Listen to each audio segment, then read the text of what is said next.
한스의 요한복음 하브루타입니다.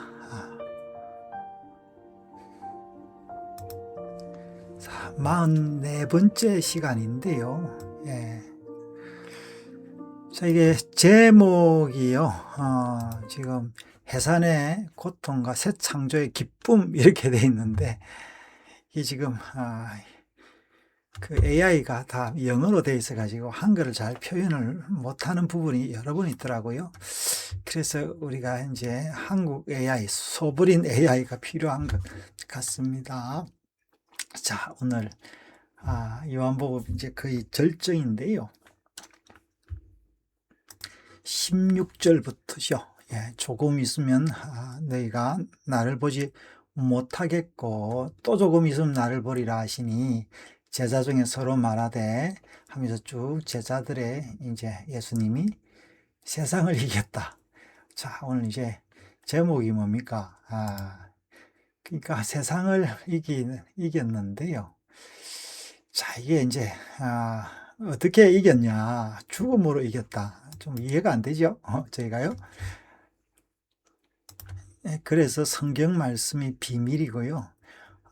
예수 이름이 비밀인 거예요. 자, 한번 볼게요. 자, 하나님의 구원 언약은 에덴에서 시작하여 노아, 아브라함, 모세, 다윗으로 점점 확장되는 듯 하지만 결국은 예수 그리스도의 새 언약으로 집중되고 있다. 이 언약의 흐름은 인간의 실패를 따라 변동하는 것이 아니라 창세전에 예수 그리스도 안에서 완성되었다는 말입니다. 성경은 하나님의 전능하심으로 완성된 변치 않는 인간 구원의 역사 정언입니다. 이런 하나님의 의도를 따라 요한복음도 태초에 계신 말씀으로 시작하고 있습니다. 이 말씀이 곧 하나님이시며 성육신하신 하나님의 아들이시며 그 안에 생명이 있습니다. 요한복음도 하나님의 구속 경륜을 따라 완성된 구원 언약을 성령님의 감동에 따라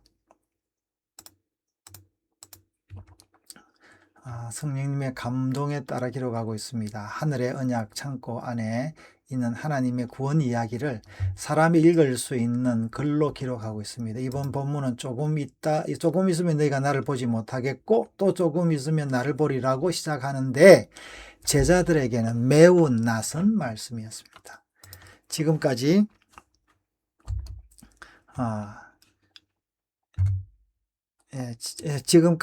지금까지 이들은 예수님과 함께 먹고 마시고 사역의 길을 걸으며 살아왔는데 이제 볼 수 없는 시간이 온다는 것입니다.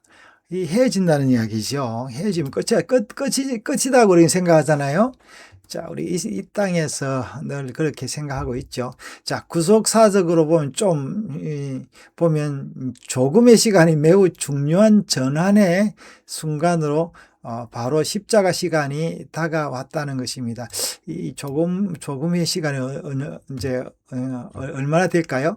제자들의 생각에는 모든 것이 끝난 것처럼 보일 순간인데 예수님은 또 조금 있으면 나를 보리라고 그 말씀을 다시 하십니다. 이것은 부활의 시간을 예고하는 것입니다.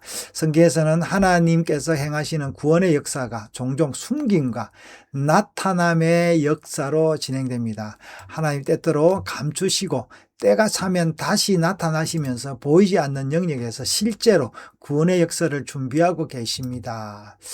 그러니까 우리가 지금 여러 가지 세상 현상으로 보면 이제 잘 이해가 안 되는 부분이 너무 많습니다. 지금도 이란과 미국, 이스라엘이 전쟁을 하고 있는데요.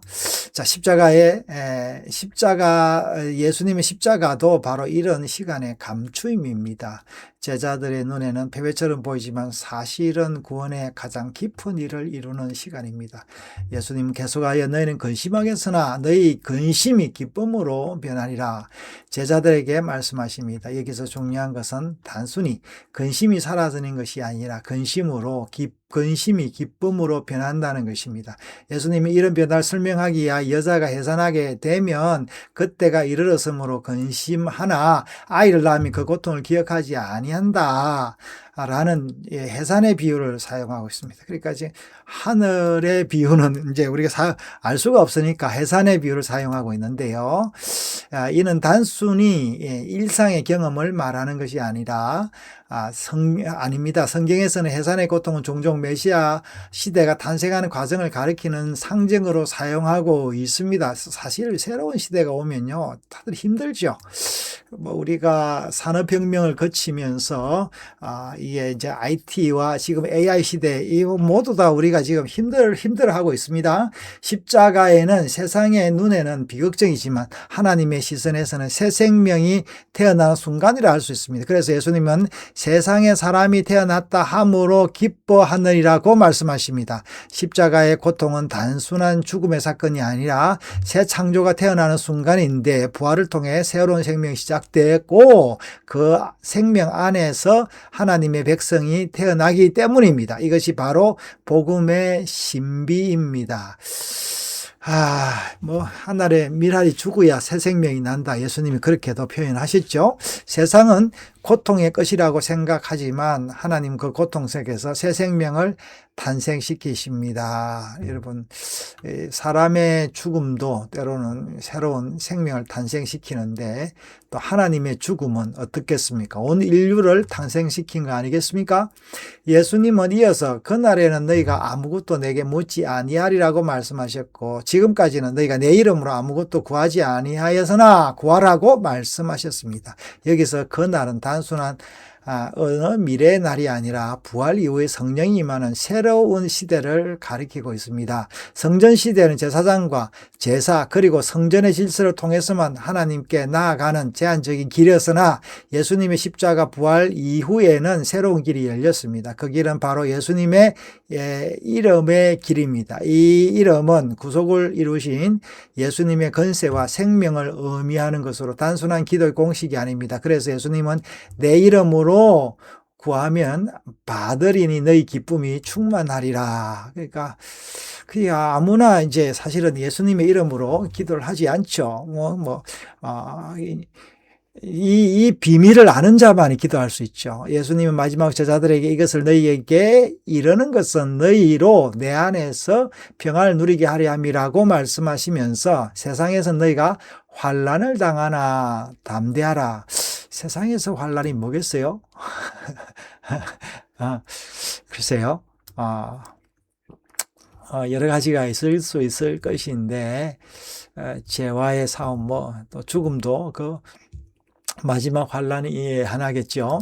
예수님은 제자들에게 환난이 없을 것이라고 말씀하지 않으시고 오히려 분명한 환난을 말씀하셨습니다. 그러나 동시에 내가 세상을 이겼노라고 말씀하셨습니다. 이 승리는 단순히 미래의 승리가 아니라 십자가를 통해 이미 이루어진 승리인 것입니다. 세상 속에는 환난이 있지만 그리스도 안에서는 평안이 있으며 이 평안은 상황이 주는 평안이 아니라 구속이 주는 은혜의 평안입니다. 자, 이 평안을 우리가 받았는데요. 예수님의 구속 은혜를 언약의 예정에 따라 정언하신 성령님은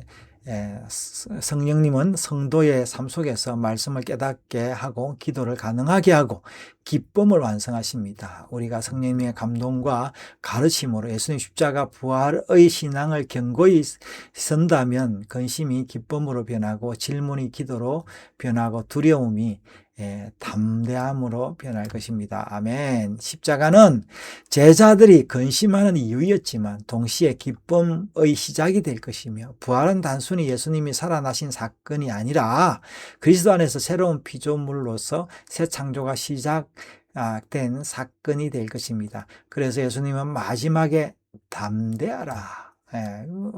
담대가지고 아무것도 안 나오면은 재미가 없는데, 담대하라는 건 뭡니까? 뭐가 나온다. 이 말이겠죠. 이 담대함은 우리의 강함에서 오는 것이 아니라 이미 세상을 이기신 그리스도의 승리에서 오는 담대함입니다. 여러분, 우리가 이제 예수님을 의지한다는 게 뭘까요?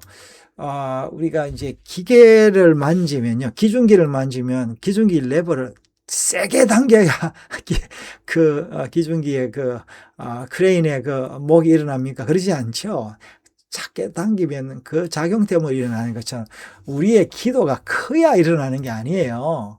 그 작용을 알아야 되는 것입니다. 우리는 여전히 세상 속에서 환난을 경험하지만 동시에 그리스도 안에서 평안을 누리게 됩니다. 우리는 이 둘을 같이 누리고 있다라는 것을 알아야 됩니다. 마치 밤과 낮이 있는 것처럼 어느 복음송 저기 팝송 이런 게 있더라고요. 네. 밤은 아침이 되면 밤이 해결된다. 뭐 그런 이야기가 있는데, 여러분, 우리가 평안을 누리면 그 환란을 이기게 됩니다. 하나님은 오늘도 우리 삶 속에서 새 생명을 낳고 계십니다.